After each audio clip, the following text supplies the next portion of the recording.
Thanks, Pleasure. Harrison. Pleasure, sir. Well, Harrison, you're a tough act to follow. Harrison, one quick question. Jeff Greenfield? I know we're trying to be fair and balanced, but kind of.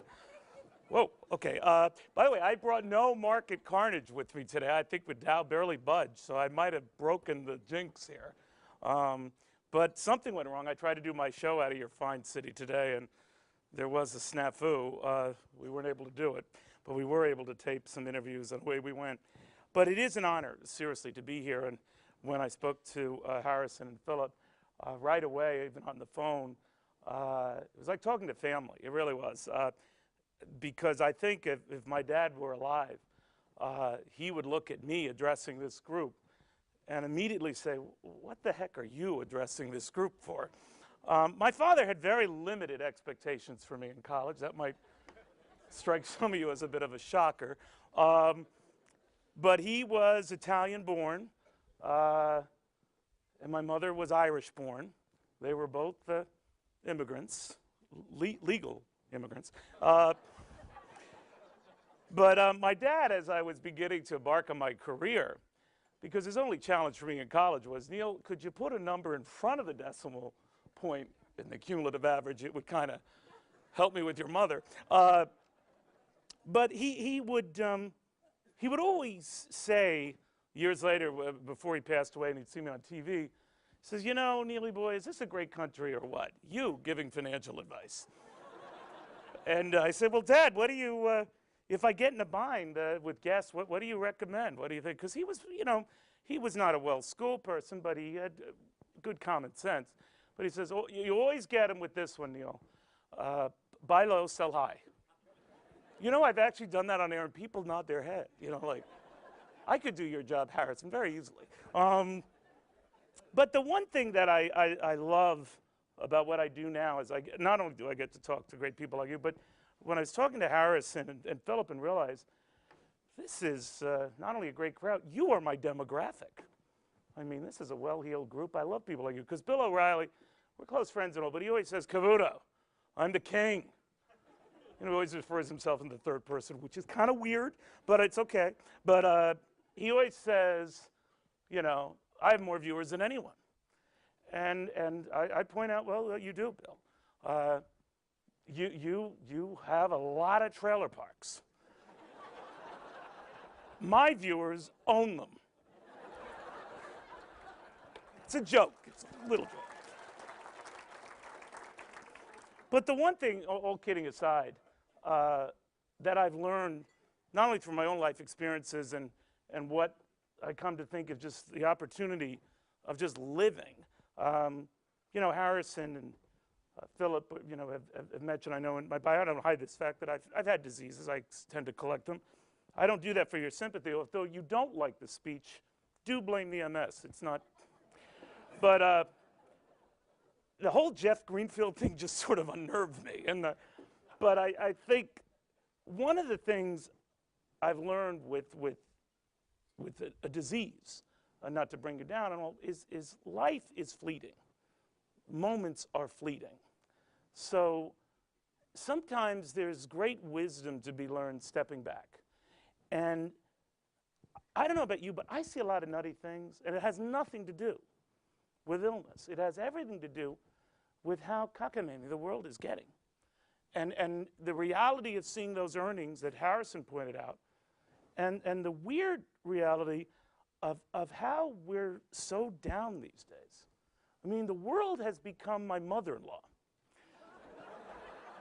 A lovely woman, please, a lovely, they said there'd be no press here, right? Lovely woman, but I mean, I've been married to my wife now over 25 years, and she still asks her, so he's the guy, huh? It's okay, it's okay. Big CNN fan, that's worrisome. But I think the world, and all kidding aside, has gotten very dour to the point where we jump at anything that looks better than we're used to. I mean, as I was coming from the airport this morning, I saw a billboard right near my hotel.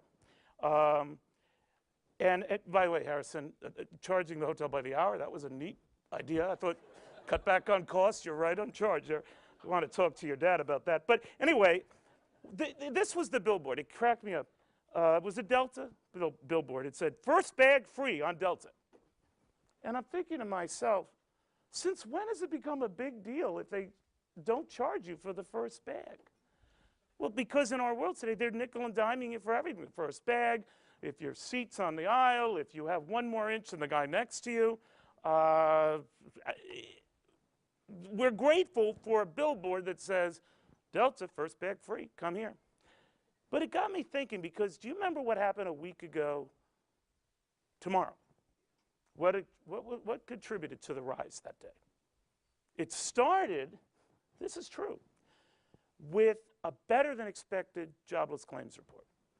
I don't want to be too nerdy and bore you. I try to say that for my show. But 395,000 Americans applied for unemployment benefits. And we're saying, oh, eureka. It's not 400,000. And I'm not, take my dad's advice here. I'm not the sharpest tool in the shed, but I say, you know, this stage in a recovery, what are we, 25, 26 months into it? We should be at half that level. But they ran with it. They ran with it. Then the next day, the markets jumped. I think, correct me if I'm wrong, Harrison, but you're not on mic, so it doesn't matter. We got a better than expected retail sales report. Now, never mind the retail sales levels should be double where they are now. But that's what we pounced on. And then the next day, we were looking at crumbs from abroad. Anything to show that things had stabilized abroad. So when there wasn't a riot anywhere, we made note of the fact, all right, London, they're not killing each other. Greece, they must have the day off. Italy, they've all crashed because none of them can drive. All right, let's run with it. Let's go. And that's what's kind of screwy to me. Because I think when we pounce on the perception things aren't as bad as we thought, I don't know if that's the underpinning of a bull market. Now, it might very well be. I know the old adage, we climb a wall of worry. But we lost sight of what I think was the story of the prior 2 weeks and the prior tension in the markets. None of this masks the fact that Germany, just out with numbers that are anemic, the economy there is barely growing, like 0.1%. The Eurozone, with a big deal with this whole European Union, it's growing 0.2%. I mean, when you're growing that little over the plus sign, you're not that far from the minus sign. That's not good. And if Europe goes in a bad way, where's their backstop? Well, it's not Germany anymore. In fact, things are so bad. Here's where I knew that we were in trouble. Nicolas Sarkozy, French president, came back from the Riviera, came back from vacation to address rumors that France's debt was going to be downgraded. First of all, it's a big deal when any Frenchman comes back from vacation in August. And then he protested. He said, everything's fine, but you read about the AAA all the way. And the next day, there was a contagion going in all, Societe Generale, Paribas, all these other institutions that I think through the course of the worst of this were chopped in half. Whether they're great buying opportunities, I have no idea. I do know that no matter the assurances from Mr. Sarkozy, they were still selling. Now we have the added angst fueled lately. What mild downdraft we did today was on Dell saying the back-to-school season doesn't look good. Walmart saying in the future, Dollar General is eating at its tail, even though it didn't quote Dollar General. But, there was a time when Walmart was the default cheap player in retail, just like when I was a kid, Kmart was, and then Walmart came along. I'm not saying Walmart's saying we've lost our reign here, but that was a noteworthy development. But then our leaders' response to the problem is what worried me, because collectively they didn't even respond to the problem. They just sort of punted. And I don't know about you, again, owing to the fact that I'm a little crazy, I was in Washington day after day. I think there was a point here, not that any of you should feel for me, but I've worked 28 days straight. I'm not a whiner. I'm not a complainer. But again, if you don't like this speech, be understanding. I've been working for 28 days straight. Get over yourselves. But anyway, I'm there, and everyone's saying, Neil, we've cut $2 trillion in debt. $2 trillion in debt, $2 trillion in debt. And again, my dad and I, when he was alive, were great fans of anyone here remember the Columbo show? Peter Falk, he recently passed away. Well, I always loved that character because I kind of related to that character. Not only because he's Italian, but he would, wait a minute, something isn't right here.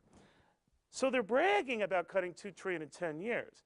And I look at it because I'm Fox's nerd in chief. And I'm saying, well, wait a minute, they're adding $7 trillion to the debt in 10 years. So they're saying like, but it would have been 9.1 trillion. Now it's just going to be 7 trillion more. That, you don't brag about that. And furthermore, when you realize the cuts in that debt package, not to bring you down here, but most of you have eaten. It might affect dessert, I don't know. But they're in the outer years, they're 2017. So the cuts that we're looking at are outer year events. And the cuts I've already told you are relatively small. The cuts next year, and keep in mind, we spend $3.7 trillion. That is what our federal government spends. Does anyone know what we're going to cut next year? This is a quiz question. $28 billion. $28 billion. That's a rounding error, probably in your net worth.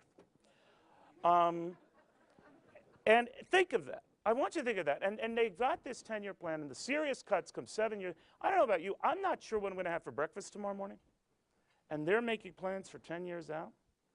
I mean, it's a lofty goal. But if you're going to cut, you have to do it much, much earlier than that.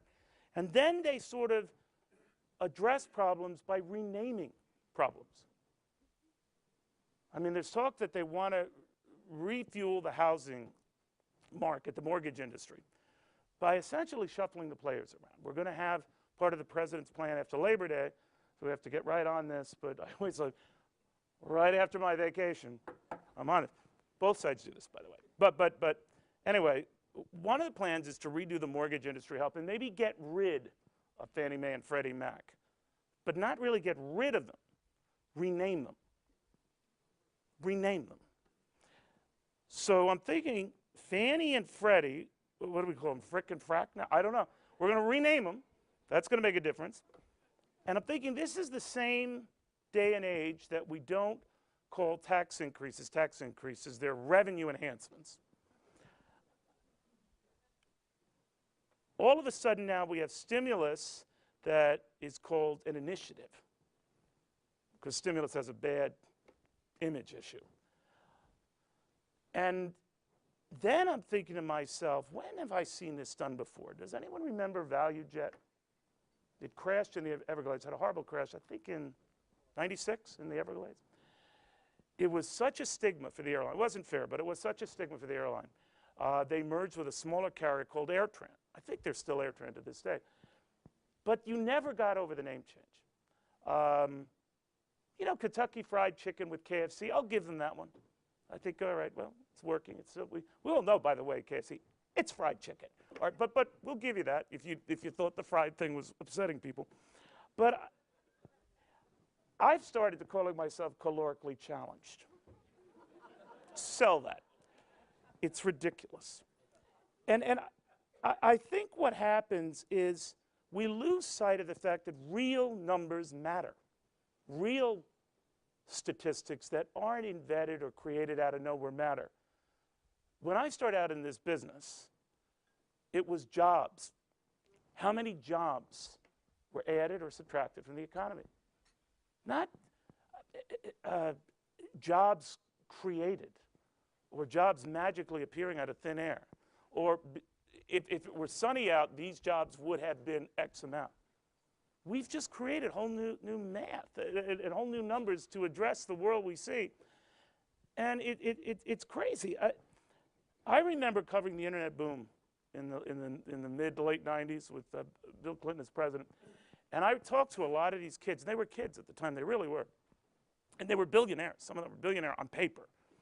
And I remember does anyone remember the company EarthWeb? I don't even know what they did. Harrison, you weren't even born. But anyway, I don't know what this company did, but I remember they had the kids in. They were kids, and I could say that because, well, they were kids.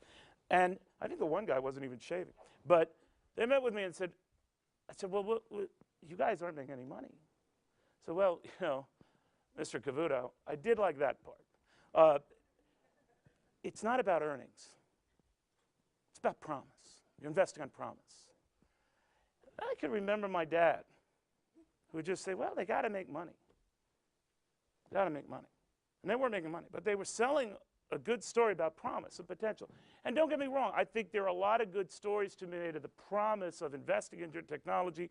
Amazon, if you think about it, started that way. eBay had a good business model that you could see eventually would indeed make money. It was a promising trajectory. Google in its early days, you could say the same. EarthWeb was not in that camp. Many others were not in that camp. Because when they told you the things you got used to didn't matter, then you knew, well, it did matter.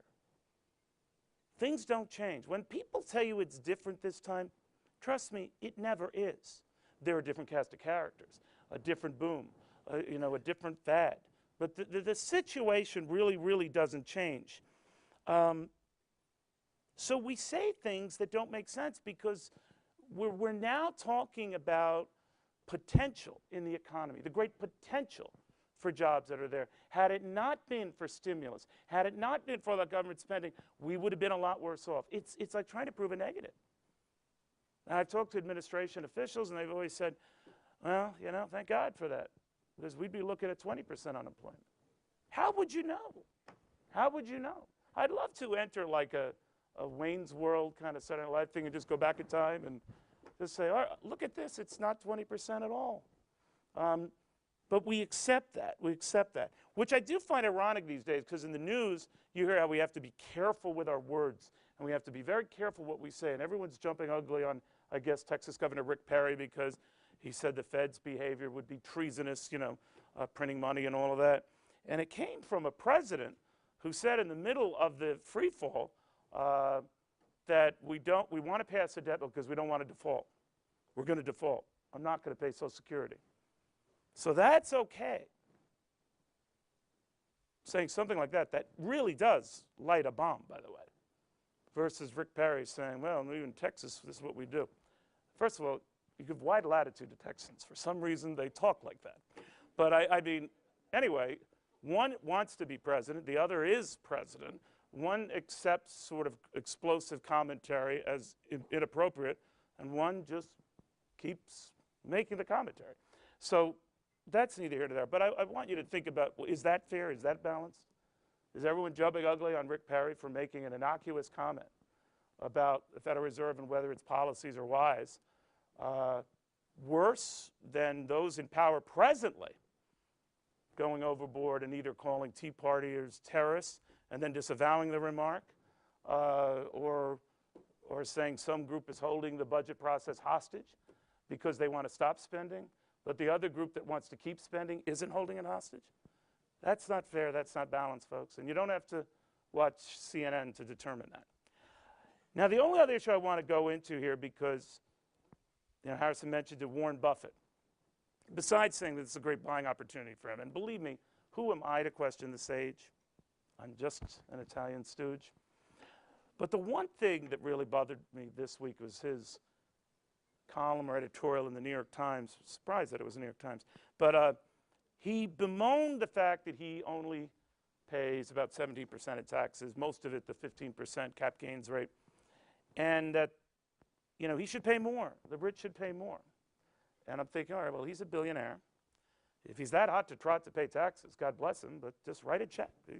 Right there, go. But leaving aside the fact that the taxes he pays are taxes that have already been paid by the companies, and usually at the top rate. So he's bemoaning only paying taxes on something that has already been taxed. Now, leaving that aside, when and this is very popular in the press today, to lump all upper income types, whether you're 200,000, all the way up to whether you're 200 billion, you're all the same. I think there's a slight difference. But again, what do I know? But I always notice something about these guys, and I've talked to them all, and I really am a big admirer of all of them. Bill Gates, I've had him on the show many times. And when he and Melinda started the Bill and Melinda Gates Foundation, they're curing famine and dealing with early pregnancies and all sorts of societal big ills and issues abroad in Africa, what have you. But for all their talk about wanting to give the government more, when push comes to shove, what do they do with their money? Well, they're very smart people.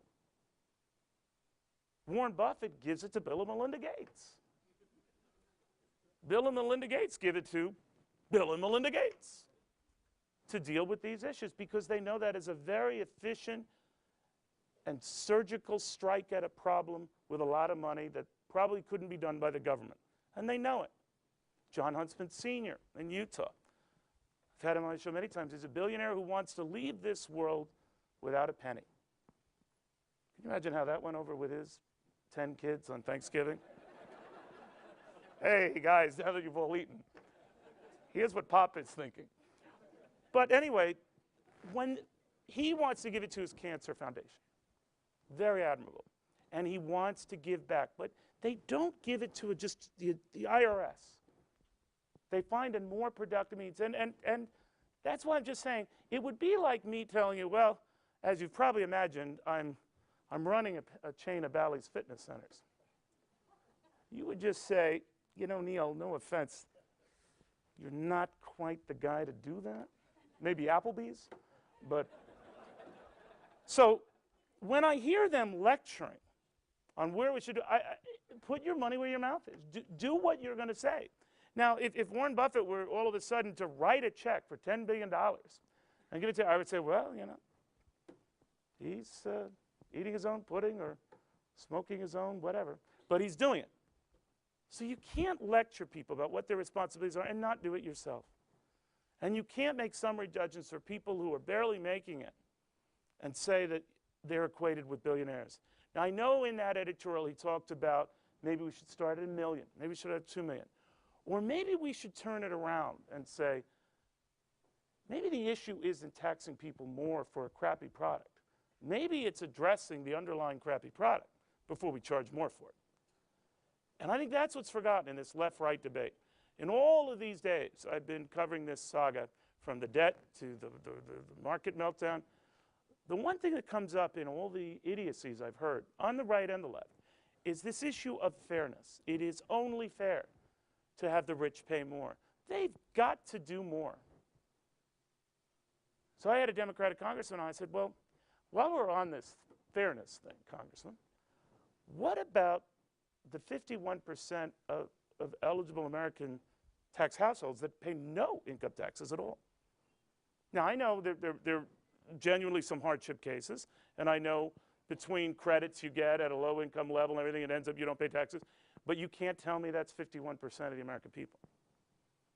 He says, no, that's what's fair is having the rich pay more.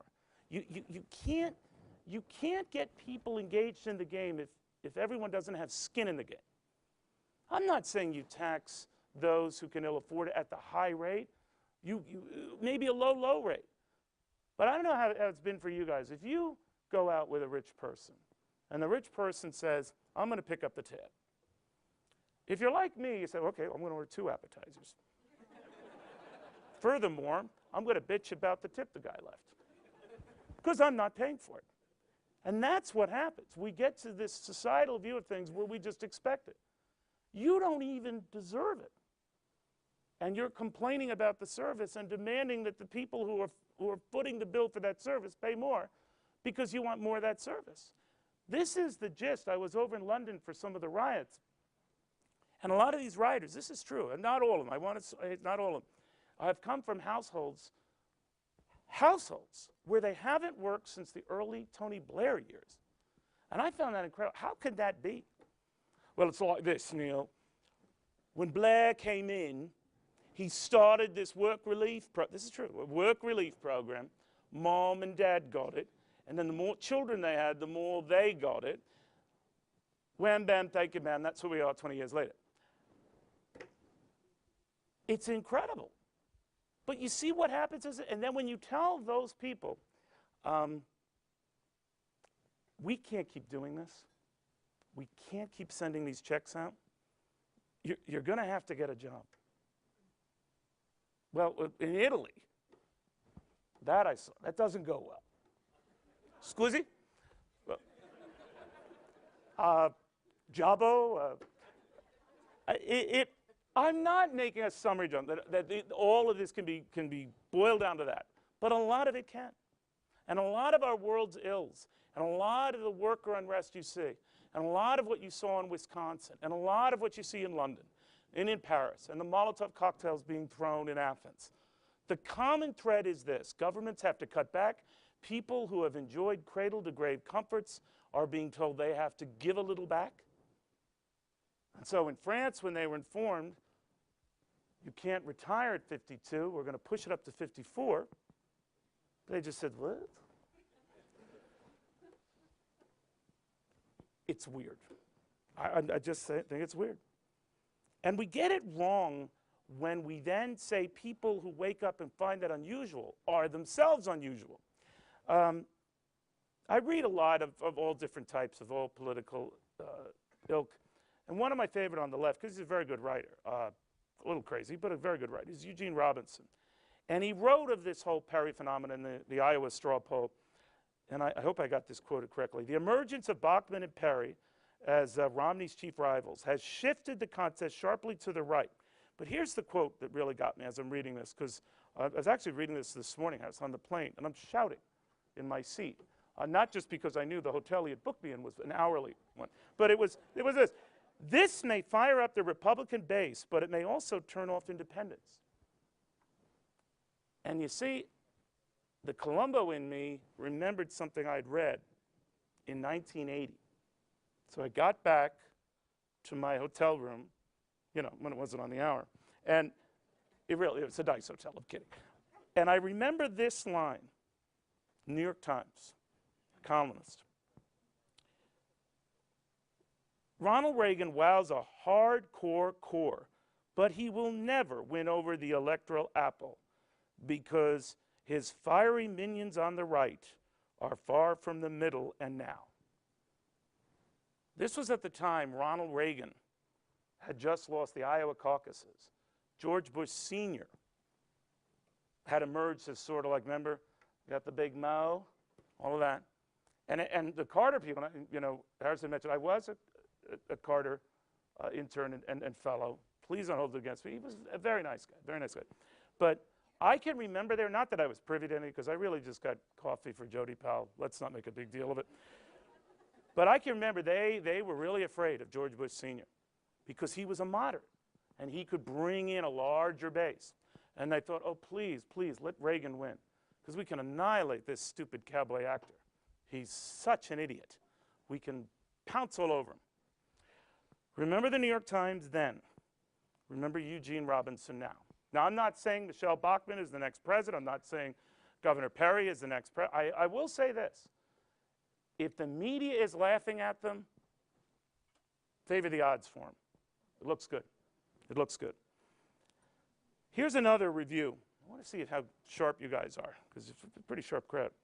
This is a review of a certain speech. Perfunctory, almost pithy, with more than a few in attendance wondering, is that it? The New York Telegram, referring to the Gettysburg Address, the CNN of its time. This is how often the media gets it wrong. That's why I step back. That's why I'm grateful for an illness. In a weird way, it's given me a bigger picture point of view. We get so caught up in the moment that we forget it's just a moment. We get people who think we have never been through something so horrible. This meltdown last week, oh my God, I don't know, I'm going to get through. And I think of my Irish mom and my Italian dad, Lord rest them, went through depression. My dad as a teenager, signing up to fight World War II. I can remember as a kid when he would tell me these stories, I said, Dad, did you ever think of going to Canada? He launched me into orbit. It's an Italian satellite, just. But they were so poor. I feel like Rodney Dangerfield, but my mom, her mom used to make her onion sandwiches going to school. I just sit next to her at lunch. My dad, his mom made her pepper sandwich. I thought, boy, it's a pity you guys didn't get together. You could have Started like a whole cottage industry. But when I asked, they would all laugh about how great their childhoods were and the great memories and the great friends that stayed for 50, 60 years. And I would look at, boy, it sounds like hell. You didn't have TV. You didn't, that was all before the internet and all that stuff. And, you know, they would talk about listening to radio and all. I thought, man, what an awful, awful time. And my father would always say the same thing. No, Neely boy, those are the good old days. So without lecturing here, because I'm hardly in a position to lecture, calorically challenged here, I will say this. We've been through worse. So the people who whine and kvetch about, oh my God, I don't think we'll ever get through this, the problems are too insurmountable. Some of you who have an inkling to that generation, that greatest generation, the generation that got through the Depression and a world war and a crazy little guy with a mustache running around trying to conquer it, I think they went through worse. So when people say, well, you know, that's different, that generation will never return, I disagree. I disagree. I remember mentioning on the phone, we were planning this, covering 9/11, and going down there and seeing all these Port Authority officers and policemen running into the towers. And all these, I guess, thousands coming out, running out. And these, I don't know, hard judge of count, maybe a couple of hundred, running into the buildings. Most of them probably never got out. They are the grandparents, the grandchildren, I should say, the children of the greatest generation. So don't tell me we don't have it in our DNA to be great. Don't tell me we don't have it in our DNA to call the problems for what they are, To recognize in plain English that we are in deep financial doo-doo. And there's no way you can put lipstick on this economic pig. You can say Fannie and Freddie are gone because you renamed them Frick and Frack, but they're still there.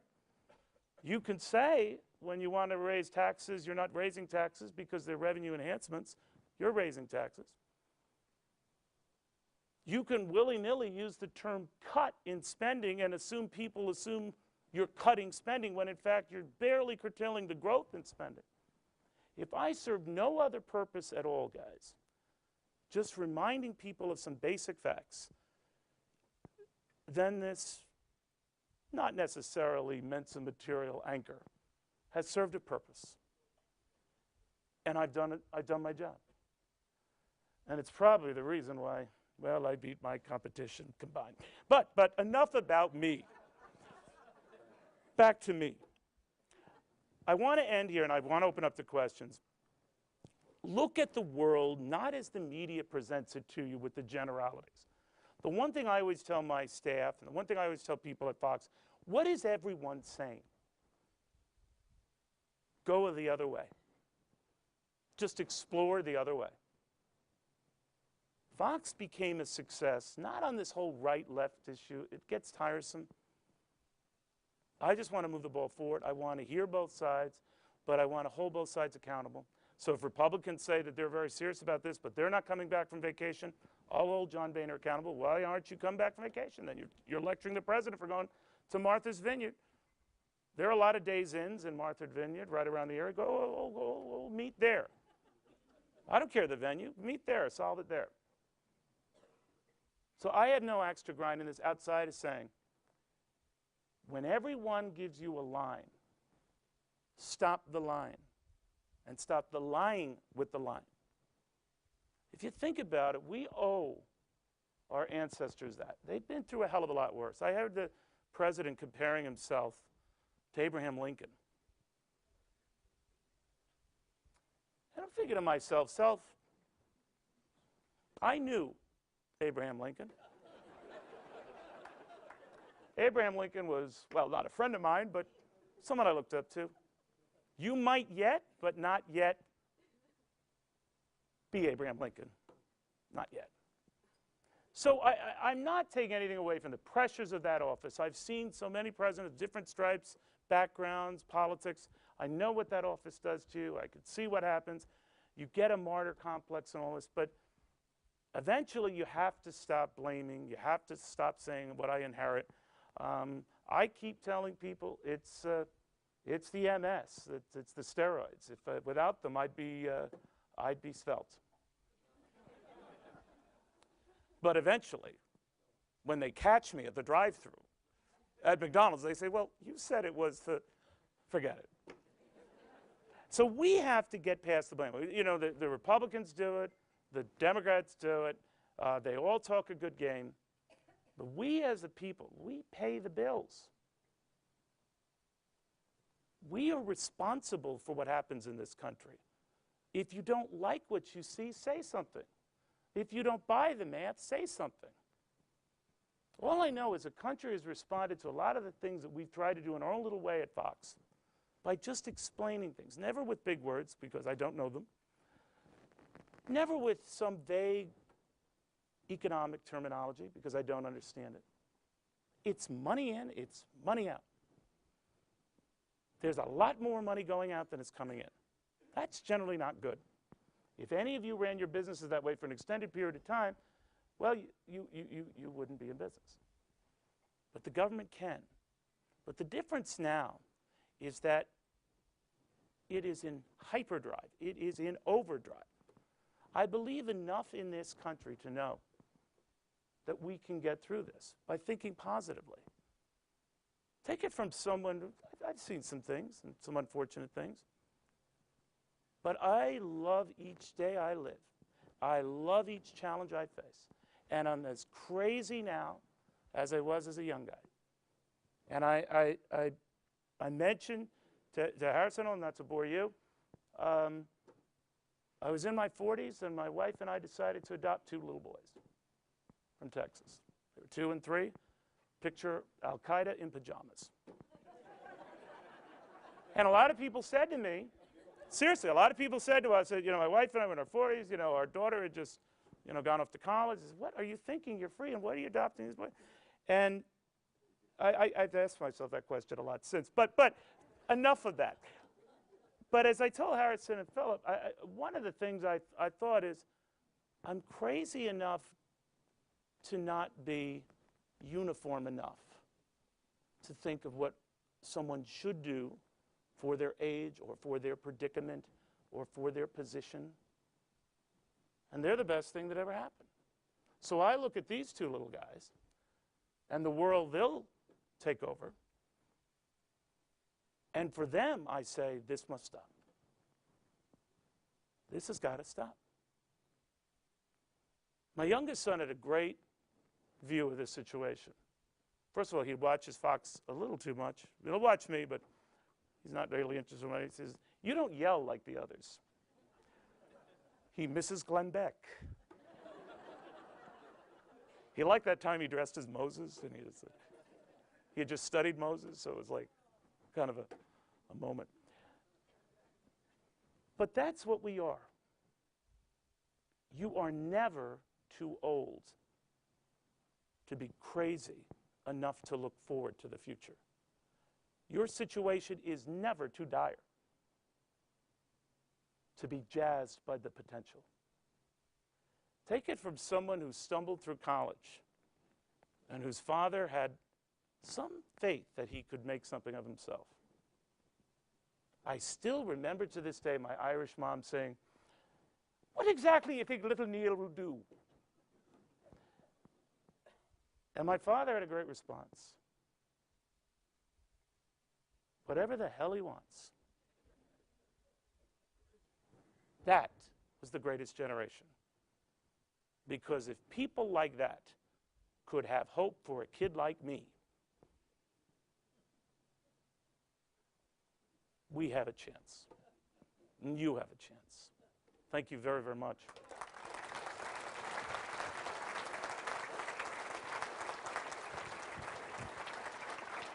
I'm just going to grab this microphone. Yeah, you grab this microphone. Use it for the crowd. Sure. I'll be happy to take, questions.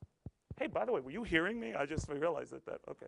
Turn this on. It's like one of those CBS Children's Film Festivals. We'll come around with some microphones. Please do not ask a question without a microphone so that everyone can hear. And once again, Unless it's an obnoxious question. well, there you go. There you go. Right. Thank you again to Mr. Cavuto. Where we would say that if you can work for Carter, we can have Greenfield. And Jeff Greenfield. an excellent use of the word kvetch. Thank you. Excellent job. Anything I can do. Excellent job. Does anyone have any questions? We have some microphones being passed out to different sides of the room. Just please raise your hand and we will come over as we can.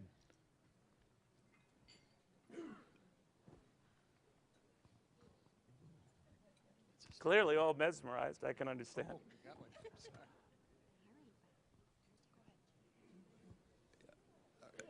Mr. Cavuto, one of the Where are you, by the way? I'm sorry. Well, one of the Oh, there you are. newscasters was saying that the next president that we elect in November of 2012 will be the last president to preside over the largest economy in the free world. In other words, in 2016, China will be larger than the United States and will be a second-rate country. And number one, what is your feeling about that? And number two, why are we so foolish that that's going to happen? Technically, it's 2021.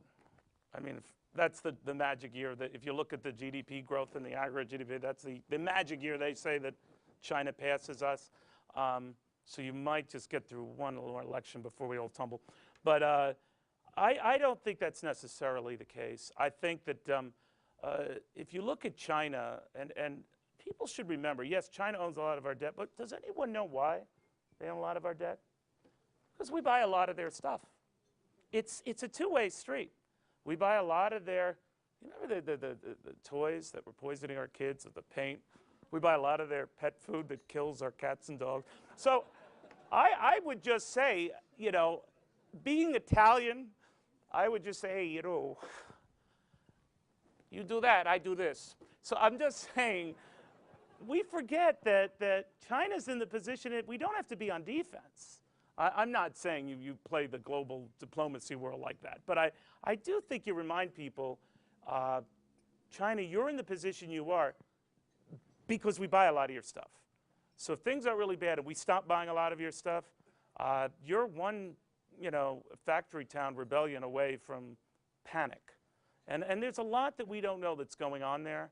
I don't trust a lot of the numbers there. I think since it's a very controlled environment, less so than it used to be, I still, again, maybe sounding naive here, but I still give us much more credit for that. And I think that the Chinese are wise enough to know, even in their lecture to us with the whole debt nonsense, when they were saying, you know, we're a joke and all that other stuff, they even acknowledged, I think their finance minister had acknowledged, well, where else are they going to go? There is not a market, and I think Harrison and Phil has pointed out that's as liquid or as large as ours. Now, that's hardly a reason to get cocky, but I think the Chinese are hardly in a position to be, you know, showing off. I do notice this tanker that they showcase. It was like something I could have made in my bathtub. I mean, you took a close-up look at it. It's just a bunch of Ukrainian parts mixed together, and it's a joke. I mean, but I'm not minimizing. I'm just saying when we are on defense and think the Chinese own us, well, as soon as we feel that way, they do, and they don't. We have one question over here. Ben Schaff, husband of Susie Schaff, soon-to-be son Oliver. That's quite an introduction.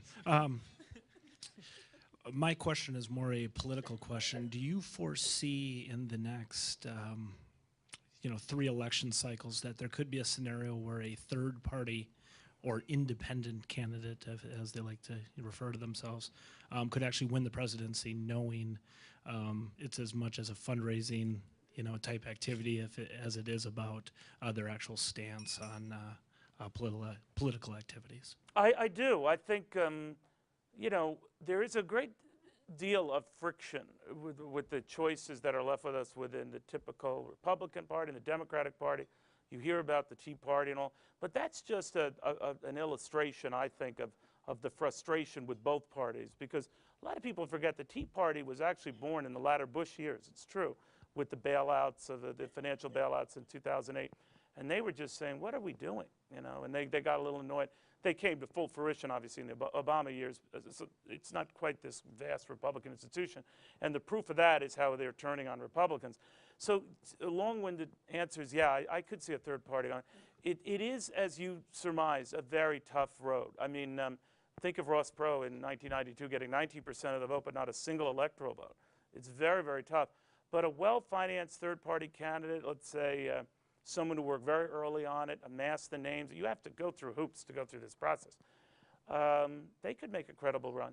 They could make a credible run. I don't know when, but I think the appetite is getting such. You know, I mentioned Abraham Lincoln before, that close personal friend of mine. And if you think about it, when he ran 1860, that was the third party of the time. That was what would become the Republican Party. Yeah. Neil, I don't have a political or economic question, more of a personal question. On camera or in an interview, could you tell us about your most stressful or embarrassing moment? Oh, Barney Frank.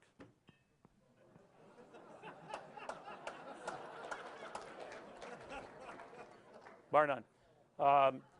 And I don't mean it disparagingly, but every tough question is turned into, you don't know what you're talking about, you're an idiot. It's like, you know, my worst days in high school. But I'm just trying to get an answer out of the guy, and he turns it on me. And the last time, I think we were in the Capitol, and maybe it was I was hungry, I was hot. They had already cut the air conditioning off in the Capitol, so I was in a surly mood. And I just said in the middle of the interview, some press picked it up, I said, why do you always do this, Congressman? You deflect. I'm asking you a simple question. You know, you're ripping Fannie and Freddie. You created Fannie and Freddie. I mean, pot, hello, kettle. I mean, it went well. So it was surreal because, you know, you're trying to, you know, I don't shout, I try not to yell, but that was just a surreal moment. Why do you do this? Again, it's like the mother-in-law moment, you know, you just say, I did marry your daughter. I mean, it's 20-some-odd years. We might get past the initial hump.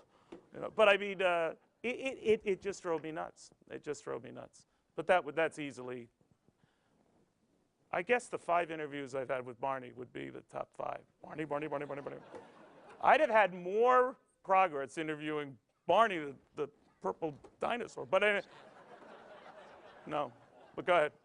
Mr. Cavuto, Neil, the please. debt deficit issue is counterintuitive to me. I don't understand it. I mean, if the debt is unsustainable and we cannot pay it off, and the deficit keeps rising, which adds to the debt, why are we raising the deficit ceiling and adding to the debt which we can't pay off? I mean, I couldn't do that as a person. Yeah, fortunately, you're not a congressman. No, you're right. I mean, deficits piled up become our debt. Every year we're in a deficit, pile onto the debt, pile onto it, you know, and hence we get to this position where we're 14 trillion plus in the hole, and with this we'll be 20 plus trillion when all is said and done. But you're quite right. In order to address the debt, you have to attack the deficit now, not you know, as Philip pointed out, the $28 billion. That's not going to do it. You know, I always say, you know, you ever see these, I don't know, the America's Biggest Loser? I don't know why I would like that show. But it's always some dude who weighs like 600 pounds, right? And the first week after said, he's lost 2 pounds. And I'm thinking, well, 598 pounds. You've got to make some big moves, and you've got to make them now.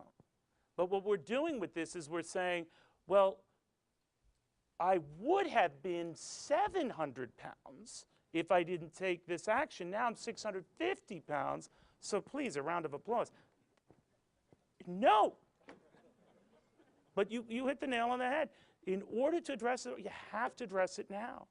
And the reason why, when I was in Washington, just the lunacy of this was, you're talking $2 trillion. S&P, by the way, I don't care what you think about S&P. They miss this and all this.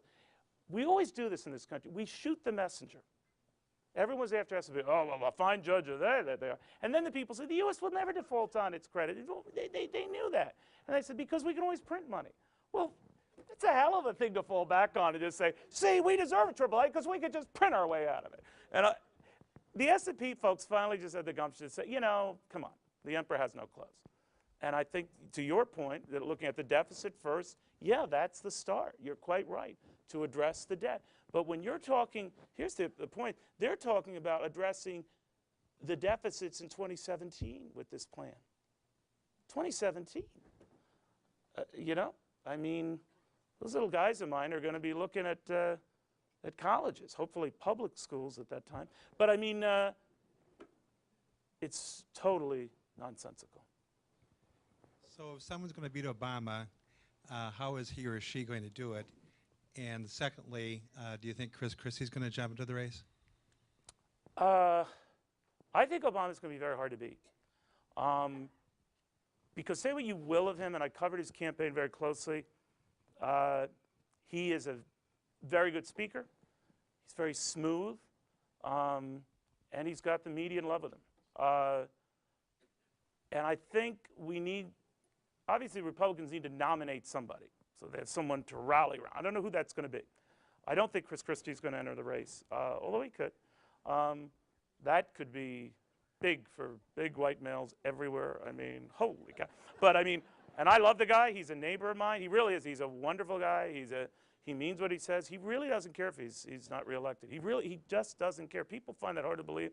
He really is the in-your-face, impolitic guy you see in those YouTube. He really is that way. And so I don't think he's in the race. But you know, people say, well, none of these guys, you know, they're all the dwarfs. They can't compete. You know, they used to say that about the Democratic candidates in '92. They were all dwarfs. And one of them was Bill Clinton. And that dwarf won. So talk about Snow White afterwards. But I digress. But it proves, remember, George Bush Sr. was unstoppable and all that. It's always who they nominate. Now, Bill Clinton's happened to be a gifted campaigner. Remember those debates? He wanted like a Phil Donahue set. And there was a George Bush Sr., you know, he just didn't know, what the heck am I doing here on this Phil Donahue set? But Clinton rose to the occasion. He really did. And I don't know who, it might be Perry, it might be Ron. I don't rule out Ron Paul. Everyone, you know, I've talked to Ron Paul many times. That guy, say what you will of him, all the stuff we're moaning about now, he was talking about 10, 15 years ago. So I wouldn't rule him out. But it's way too early. I just don't know. But I would say beating this president will be very, very tough because he's very, very good. He is very, very good. Mr. Cavuto, the internet communication has really advanced change in the Middle East. How has it influenced your industry, and how do you think it's going to influence the presidential election? Well, I think, you know, Harrison, I was looking at his charts that he was showing there about internet penetration, what's been happening. That galvanized a lot of these protesters. I mean, apparently the ones in London when I was there, they coordinated via their BlackBerry. Which, by the way, if you don't have a job, what the hell are you doing with a BlackBerry? But, I mean, like, my mom gave it to me. But, incredible. But that really seeded the whole Egyptian revolts. And then, you know, in Tunisia and in Syria and in Libya and in all of these other countries, it's a whole phenomenon because even try as China might to slap it down and clamp down, they can't. It's an amazing vehicle in which people communicate. And you could try to shut it down, and God, they make Herculean efforts to do so, but invariably some smart little nerd finds another way around it. And maybe that's God's way of saying, you know, we'll get through your nonsense. But having said that, I think it's a very quick communicator. It's not always a right communicator. It's just like it's created all these blogs that make outlandish statements and accusations, the same blogs that for some reason criticize Fox. I don't know why. But they're very hard to compete, but they are a force unto themselves. And I look at it just by colleagues and friends of mine who have gotten jobs in internet companies and blogs and the like that I thought was years ago akin to working for a pornographic publication. But saying there's nothing wrong, but I'm just saying that it's become a big force in and of its own and a respectable force. So I think that's going to be a great galvanizer. We do know from the sell-off in London when it started with some of the banking issues, or more to the point in Paris, when there was the sell push and saying Societe Generale is going to go under, there was no truth to that. But again, there was no truth to, you know, the liquidity issues that our banks had here back in 2008 until the rumors spread. What makes them doubly more vulnerable now, all financial institutions, is how fast this can happen in this kind of market, galvanized by this kind of technology. That in a meltdown type scenario, you sell first and ask questions later. That's something separately I worry about. It's a long-winded way to address your point, but the upshot is you're right. It's going to be a very, very big factor. And by extension, it leads to the type of chicanery we see in these markets of late. Say, Neil, over here. Hiya, how you doing? Say, I'd like to stitch together comments that were made about the deficit as well as a potential third-party candidate. So in a recent Fortune publication, there was some discussion about the deficit, and over the last 35 years, there were only like 2 or 3 years where we did not run at a deficit, and it happened to be Clinton years, which surprised the heck out of me. And it reminded me that we tend to get desensitized to a lot of what's going around us. And so, you know, what for me was striking was this perception that the Republican Party is so fiscally responsible. And, you know, you would think then, we've had a majority of Republican presidents, that we wouldn't operate at a deficit all of the years that Republicans would be in power. And I understand that Congress has a lot to do with that. But I'm just kind of curious, you know, if maybe it's Ron Paul or maybe there's somebody else. But it doesn't seem like either party can really get it done as it relates to the deficit.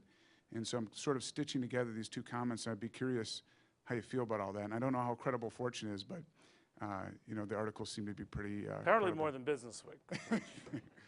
Got a bad sell job here today. You're right. I mean, the surpluses that we had were in the last 4 years of the Clinton administration. Now, to be fair, and I don't mean to take anything away from him, remember we had the technology boom in the mid-1990s. I mean, that essentially, what, tripled the NASDAQ in that period, Phil, something like that? And then after, in 2000, the NASDAQ was being cut in half. And what the dirty little secret is, we had a recession starting in 2000 that was starving revenues to the government at a rapid rate, Keep in mind those accumulated surpluses were surpluses on paper. I mean, that was a projection, much like the projections we get now. But I will give Bill Clinton credit for when he sat with his economic team, led by Bob Rubin and some of these others at the time, they did say that if you show that you're serious about this, the markets will respond with respect. Now, they didn't like the tax hike on the upper income at the time. Remember that passed by 1 vote. Al Gore, as vice president, cast the deciding vote. But a lot of people, I think, have mistaken that to say, well, see, tax hikes on the rich don't hurt. Well, hiking taxes on the rich didn't hurt then because we were an improving economy and on the eve of a boom. We really were, a huge boom, the likes of which, I mean, I think outdo the Reagan boom because of what this whole new technology started. And keep in mind, as the internet was booming and all these startups were getting started, biotech was itself a separate little boom. In any other period, that would have been a big deal. So that was the wind at his back. Now, again, I don't mean to besmirch him, and but in all fairness to President Bush, he did inherit a recession. I know we always use this inherit word, nothing as severe as this president got from President Bush, but things were going south in a big way, and dramatically so. And then the NASDAQ was essentially cut in half, right? So that was the wind and the money at your back that was going away. And then we had the recession to deal with, and a lot of people blame the tax cuts for worsening it. Actually, I think they contained it. Then we had this little thing called, some of you might remember, 9/11. So I think President Bush gets a bum rap on that. Yes, the wars that followed and keeping them off budget and all that, not wise. He should have kept them on budget to show people how much it was costing us. But I knew why he did. He wanted support to fight the war on terror. You can go back in time and say whether right or wrong. You know, people forget after 9/11, I think we were pretty frightened. But whether the war was right or not, I'm not here to debate that. But there were extenuating circumstances. Having said that, I think deficits are all about the numbers and the real numbers, what they are as a percent of GDP, of our worth. They were manageable then. I think up until a couple of years ago, they were manageable. But I think when the slowdown happened, our overall debt got to be a problem because it piled to the point now where our debt almost equals our GDP. That is, wow, you know? And yet the whole world is in that basket case. So you're right. I think I blame Republicans and Democrats for not being serious about it. To this gentleman's point about why we don't address it sooner rather than later, because the numbers exponentially get worse. We're lucky that interest rates are so low. Could you imagine how just a slight uptick in rates would affect the carrying cost of that debt? But, you know, we can't go back in history. We can't reinvent history. I think there's enough blame to go around on all sides. I get a little tired of those saying, well, President Bush created all of this. I think Bush is the gift that keeps giving. I think 40 years from now, you'll have Democratic presidents. If not for that damn Bush, you know, he's Darth Vader in a pinstripe suit. You know, but, you know, that's fine. I mean, Republicans used Jimmy Carter for years, so have at it. But I think we have to live in the moment, and the moment is bad. Let's address it now. Anything else? I think that's it. I think that's it for questions. So we once again thank Mr. Cavuto for his time. We thank all of you. Thank you.